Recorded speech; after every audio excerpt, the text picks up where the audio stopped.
Alors l'IA, on en parle maintenant depuis maintenant 3 ans, c'est entré dans des habitudes quotidiennes dans beaucoup d'entreprises, donc il est grand temps que les étudiants s'en saisissent. On le voit d'ailleurs, certains ont un usage personnel qui est parfois un petit peu décorrélé des besoins des entreprises. Et donc la Haute École souhaitait avoir un cours vraiment structuré sur l'IA, un module de 24 heures, donc on a le temps de prendre le temps justement et de faire des exercices qui correspondent aux besoins des entreprises.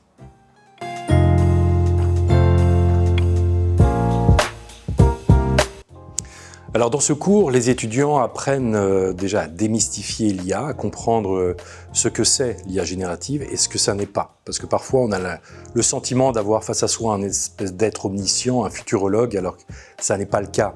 C'est un super assistant de rédaction, c'est un super assistant de brainstorming, mais comme moteur de recherche, c'est pas vraiment fait pour ça et donc il y a des gros risques d'erreur. Donc on apprend déjà à calibrer un petit peu les usages, à éviter les dangers, les risques et puis, alors ils l'ont pas encore vu, ce sera la deuxième partie du cours, mais toute la réglementation européenne, l'A et Act, qui est important à intégrer au sein des entreprises parce qu'il y a des obligations pour les employeurs qui deviennent déployeurs avec des sanctions à la clé. Donc c'est là où on va les outiller pour qu'ils puissent ensuite entrer dans les entreprises avec vraiment l'état de l'art sur le moment.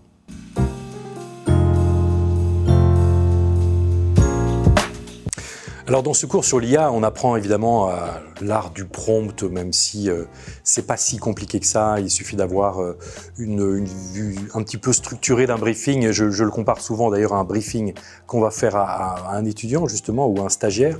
Ce que je vais davantage leur montrer, c'est plutôt que l'IA, c'est pas un sujet technique, c'est surtout un bouleversement humain.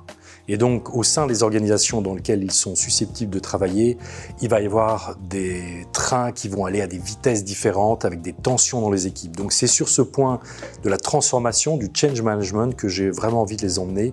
Et là, ils auront une vraie plus-value face à des directions qui sont souvent désemparées face à une feuille de route qui doit s'écrire au fil de l'eau.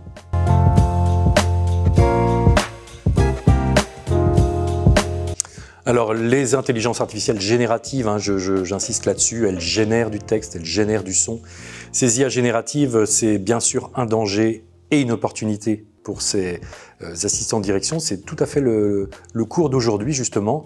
C'est de se rendre compte qu'on peut créer des agents et les former à une tâche particulière. Et donc, ils vont devenir pilotes d'agents en comprenant un petit peu à quoi ils servent et avoir une espèce de rôle augmenté face à d'autres qui en seront peut-être encore à une vision du métier un peu à l'ancienne et qui seront dépassés par ces IA.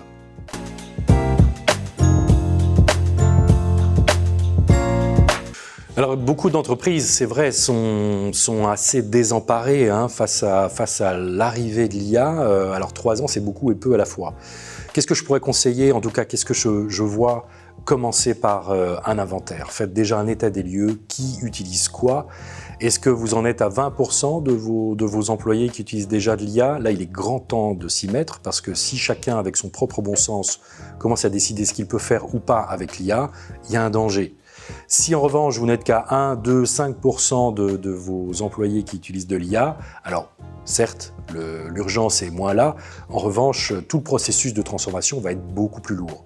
Donc ce premier cadastre, ce premier inventaire va permettre aussi de détecter quels sont les outils utilisés, quels sont les usages, pour ensuite en faire une analyse de risque. Est-ce que les usages sont problématiques, risquent de produire des préjudices réputationnels, juridiques potentiellement?